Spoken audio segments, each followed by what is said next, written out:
Hey up everybody, my name's Joshua Morrison, director of Johnny Moz's Lessons in Confidence. Today I want to talk a little bit about wealth inequality and how it sort of seems like it's just sort of unfair, right? That some people are born with more things that they need to worry about than others. I'm not necessarily talking from just a materialistic standpoint, right? That some people are born in, with PlayStation 5 or whatever being gifted down to them, or they get to 18, they get just given a car or whatever, that kind of thing, right? I think it's the fact that there is this inequality of opportunity, and yet at the same time the envy of people that are naturally just given better things than you from birth, almost like they have a birthright to just superiority. The envy of that is considered a really bad thing morally, right? I feel like when I think of envy and jealousy and that kind of thing being bad, when I think of it as say there's two kids that get £10 a week pocket money, right? And one of them saves up their pocket money for for 30 weeks, let's say, and buys an Xbox, right? That's something that they have deserved because they have saved their money, they've gone without for all that time so they can get this bigger thing, compared to the other kid who spends that £10 as soon as he gets it on sweets and crisps and cola and whatever, and going down the arcade, right? He doesn't deserve to have an Xbox because he hasn't saved his money to then go and buy it. But then say there's a third kid, right, who gets give £10 a month pocket money, right? And he goes and spends it all on cola and arcade stuff, and all that sort of stuff, and then he just also gets an Xbox, right? And then from your perspective, being the kid that has saved all that money, right, or the other kid who just went to the arcade all the time and can't have an Xbox, you're both looking at this third kid like, that's not fair. Well, you just got to have everything.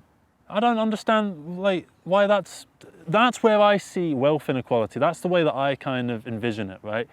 In that, there's rich people out there that are born into wealth that just don't have to worry about keeping a roof over their head. There's people out there that just don't have to worry about making sure that they've got enough money and not going into debt or whatever, because they'll always get bailed out at the end of the day, right? There's people out there that just don't have to worry about these kind of things, and then there are people that do. And I feel like it's just not fair that some people have to worry so much and then other people don't and get to live these carefree lives, right? Because look, at the end of the day, there are some actions that are irresponsible that can lead to consequences where you will need to take responsibility, right? Say, I don't know, you have a load of sex as a teenager, right? And you and your partner end up getting pregnant at the age of 17, right? And you don't really want to have a kid, but fuck, I'm gonna have this kid, fuck, oh no, right? That's something that's your fault, right? So there is a responsibility to be taken onto it. Let's forget about abortion for the sake of this, right? So now you've had to take responsibility for this thing that is because of your actions, right? But then compare that to, someone else who doesn't take that irresponsible action, that then doesn't need to take the responsibility afterwards. That's okay. Where I would take more issue is just the fact that some people get to go through life, coast through life, not worrying about certain things. That it's just an alien worry to them. Some people don't know how to cook because they've got maids to do it for them. Some people don't know basic life skills because servants will sort it out for them.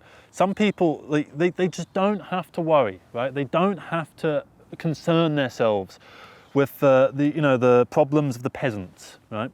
And I just don't like that. I don't like the fact that there is that inequality of outcome from the fact that some people are born down here and some people are born up here, right? I just don't find that fair. But at the same time, that's not me advocating for absolute, complete egalitarianism for every single person, that I want everyone to, have the exact same situation, right? I feel like it's more about the what you do and your actions should lead to certain rewards. For instance, I don't understand why the most well-paid jobs aren't the hardest jobs to do, that are the most necessary for society, right? What are some of the most well-paid jobs at the moment? I don't know, IT programmer, computer fucking tech. I don't understand all that stuff, right? But those jobs start off in £80,000 a year, £100,000 a year, right? You just sit there and just do that for 8 hours a day. Compare that to someone who, I don't know, goes out drilling oil, right? They get paid about £45,000 a year for back-breaking labour, months away from home in the middle of the ocean, right? Away from their friends and their families and their support structure, right? You know, they can't like take some time off at the end of the day and decompress and have a drink or whatever. They can't do any of that because it's a dry oil rig. And they have to stand there all day covered in shit and fucking oil, right? Moving all these items around and like putting themselves in dangerous situations, and they get less money for it, for harder work, for more hours than someone else, right? And, you know, you certainly wouldn't argue that, you know, we need oil workers less than IT programmers. You know, I'm sure we need both, but we need the, you know, energy to run. We need electricity to come on when we flick the switch on the socket, you know. So, you know, and obviously don't like climate change and all that sort of stuff, and we should be moving away from oil. But at the end of the day, an oil worker working on that rig should be getting paid more, right? Because it's not his fault that there's fucking Shell and all these kind of companies that are, you know, lobbying the government. It's not the oil worker's fault. He's just trying to get a job done. He's trying to provide for his family and that kind of thing. So I think it should be about how hard is the job and how necessary is it for the benefit of society. That's what should dictate how much a job pays, right? So rather than, you know, just whatever happens to, like footballers, for instance, they get paid an awful lot of money. They get paid like £400,000 a week, some of them, right? And the reason that they do is because the advertising money is there. Advertisers will, you know, pay money into the clubs, right? And the reason that they do that is because they want the best players. So the clubs are incentivized to get the best players, and to get the best players, they need to pay a high price, right? So that's, I don't know the ins and outs completely. I'm not a football expert and I know fuck all about football, but that's why generally, vaguely, footballers get paid a lot, right? I understand that, but at the same time, and I'm sure they work hard, I'm sure they have to train, you know, long hours and that kind of thing, right? But at the same time, is it one, as necessary for society as, say, an oil worker or a lawyer or, I don't know, whatever, you know, plumber, you know, that kind of thing? Is it as necessary for society, and is it harder, right? Say plumber and lawyer, right? We need both, right? We need both of those things. But I'd say it's probably much easier to do lawyering, right? In terms of, you know, physical capacity. You're not gonna have like fucked knees by the age of 45. You're not gonna, you know, be getting up at like 5 in the morning to get to your first job at 7 in the morning or anything like that, you know, if you're a lawyer. So I feel like the plumber should get paid a little bit more, right? And obviously it's market forces that dictate what people get paid and that kind of thing. You know, I understand that. But at the same time, I'm just kind of bitching and moaning really about how it just doesn't seem fair that we have this imbalance, that certain people don't have to worry and certain people do. Because it's not like billionaires are, you know, hundreds of thousands of times smarter than us. What's the old thing? Like, say a CEO gets 500 million a year. Did he work like 4 million times harder than the person at the bottom? And then people say, well, it's not about that. It's about, you know, what the market forces dictate and that kind of thing. But should we be abiding by this free market system? You know, is it really the best way forwards? I don't think so.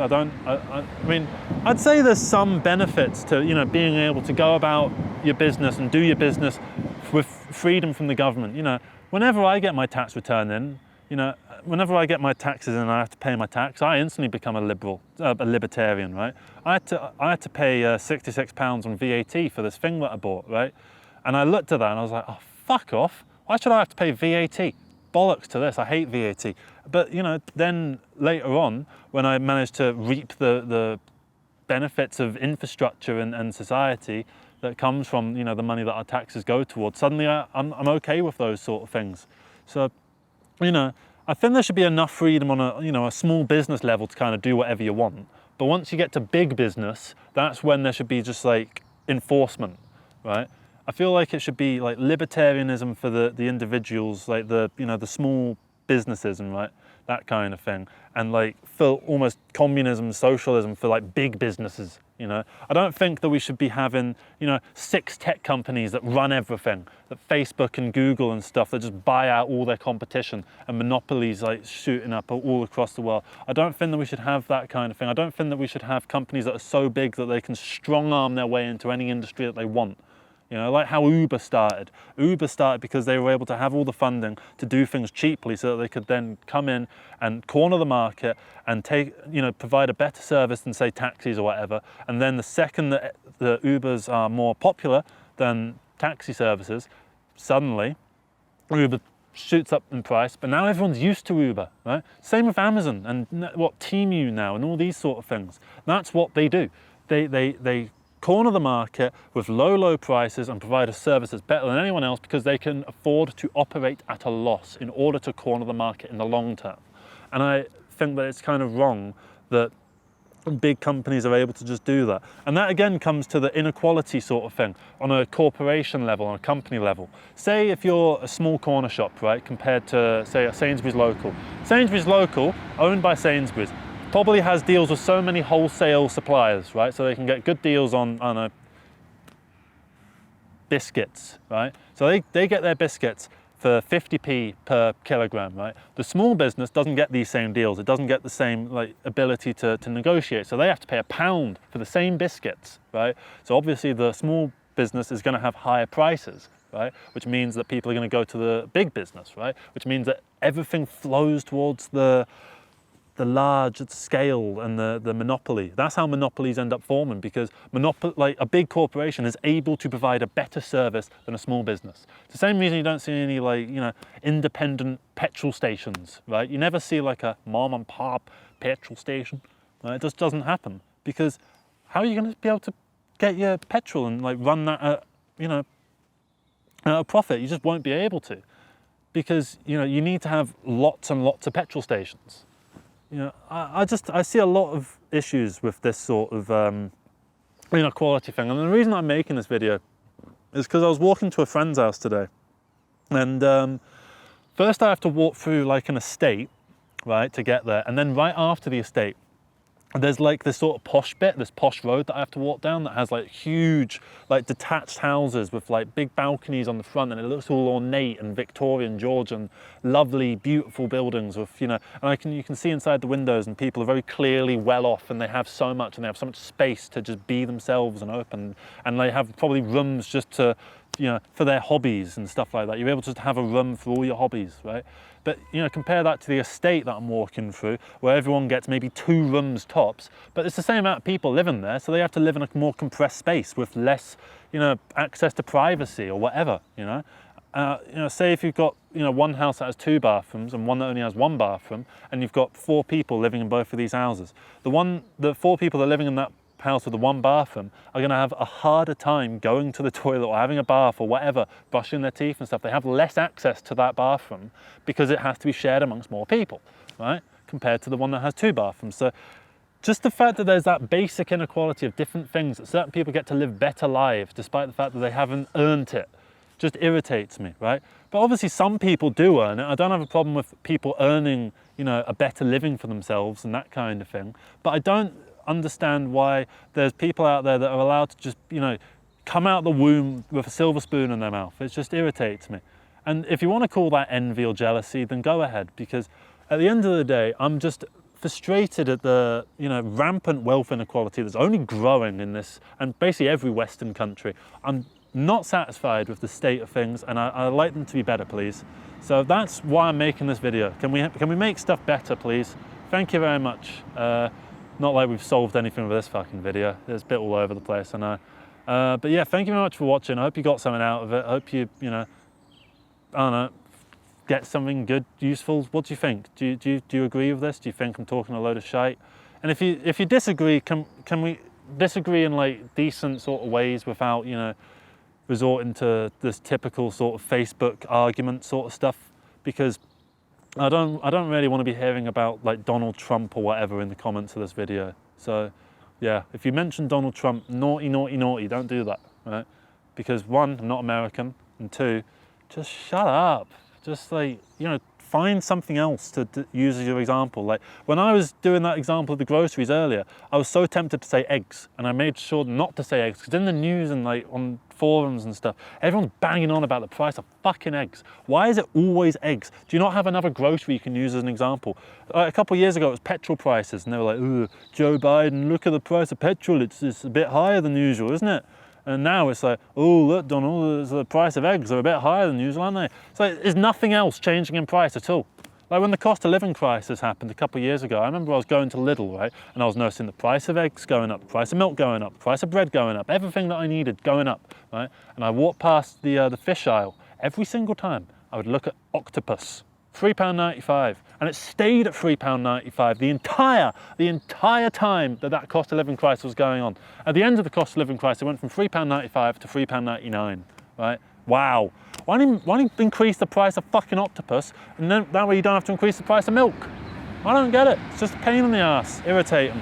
Anyway, thank you very much for watching. I know I went on a little rant at the end there, but hope you enjoyed it. So take care, everybody. Bye-bye. Leave your thoughts. Ooh.